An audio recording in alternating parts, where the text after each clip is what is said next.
What's up, y'all? Today I kind of just wanted to discuss, where do we go from here and where is uphill? Because I've really been trying to think about that, and it's a really weird thing to think about, honestly. Going uphill from here is, in my view, I think it's time to reform this government, rewrite this constitution, redo these Bill of Rights, take away some of this corporate power. At the end of the day, it should be people over corporations. I believe that wholeheartedly. And I think it's so stupid to me that we just get walked on by billionaires. It's a couple thousand of them. There's millions of us, you know? All we have to do is stand together and they'll cower in fear. You can't shoot a million people, you know? There's only so much they can do. And people don't realize that. They think that they have to be so subservient to the way things are right now. And that it's perfectly okay for it to be like that, I guess. I don't understand it. I wish people understood that they matter a lot more than they're told that they matter. Because that's just how it is. You're kind of told that you're just one in a billion right now, and that's a bad way to look at things. We're all individuals with individual experiences to go through different things that make us who we are. Why do we let them just shit on us and tell us, no, well, you're going to be a worker for the rest of your life, and that's all you can do. You might retire. You might buy a house at 40 because that's the median age for new house buyers in America right now. You might retire at 70. Man, I know people that are 70 that are still working because of things that Trump has done, but we're not going to say it's not a Trump problem because we all know it is, but at the same time, it's a system problem. If the system is allowed to be bent for someone's will like that, then that's just an exposure of what the issue with the system is. You know, he's a bad president. We know that.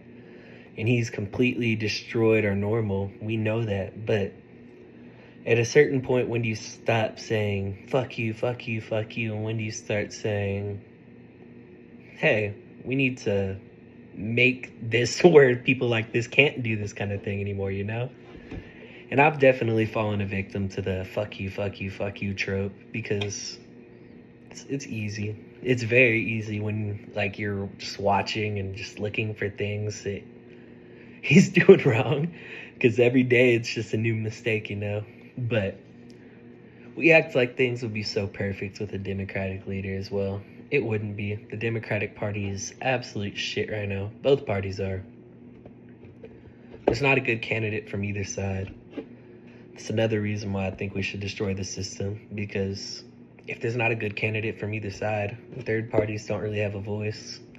We're just stuck with a subpar candidate because people can't be different than red or blue.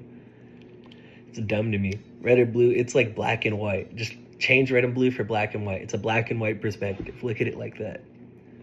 Are you on this side or this side? Life is never black and white, so why would our political system be? Is kind of what I've also been wondering. And one thing that, man, I could rant for a long time, and I've kind of strayed away from the point. Back to the point, yo. Where could we change? Where does change come from here? We talked about uprooting. Now, another area that we're seeing change is local elections. We're seeing people hit local elections out the park. Love Zoran. That's just one easy one that I can name off the top of my head without being refreshed, but there's been many more. I'm gonna be real, I can't name it. I don't have a script. I'm going off the top of my noggin. But seeing things like that, where local elections are swinging towards candidates that actually care about people instead of lobbied people, is great. That's how you know that more people are starting to realize that, hey, this isn't okay. That's the whole point of this video. The only reason I want to discuss this is I want to make it normal for everyone to say, hey, the way we're living right now compared to the way our grandparents is living is pretty unfair.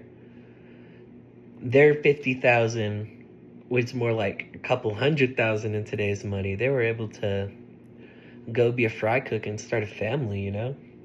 I'm waiting tables, and I can tell you I couldn't feed a family with this. Can feed myself. I'm a big boy. I can get some food in the tummy. I'll tell you that. But family, it's a little crazy, and it's kind of sad that I've been thinking lately, like with the way things are, if I don't become famous, which I plan to be, I want to be a very big musician that's able to take his love for politics and love for change, make a name with that as well. But in some cases, if that doesn't happen, like, how am I going to start a family, you know? You go to college, wait till you're 40 to get a house. Like, what? Am I going to have kids at 60? My nuts aren't going to be working, dude. It's kind of sad. And at the same time, like, with the way the world is, like, do I want to bring a youngin' in? These are things that I'm only thinking about because things are broken. This has been a lot more of a brain spew than a directed video, I'll admit. But I hope that my brain spew is able to show you a little bit more about my perspective and the way that I feel about this. You don't always have to agree with me. In fact, I would hope that you don't always agree with me. I hope that you disagree, but take things from what I say and help that formulate your new beliefs, because that's how it should be. You should always be soaking things up like a sponge, regardless of... And you have to be the determiner of, hey, I get what he's saying, but this is some bullshit. And you have to be the determiner of that. But you also need to be receptive. And you don't always got to be so in their face like, hey, this is fucking bullshit. Sometimes you can just be like, all right, that's an interesting way of thinking things. Damn, interesting way of thinking of things. Move on from it. Then look back later like, damn, that's interesting indeed. That was pretty stupid. Either way, though, y'all don't got to like and subscribe or any of that. But if you can take one thing that I've said and let that be a part of you, that's what I care about. All I want is to see my message spread, y'all. Just a little bit. Let the grains of sand build and eventually it becomes a beach. Y'all have a wonderful night.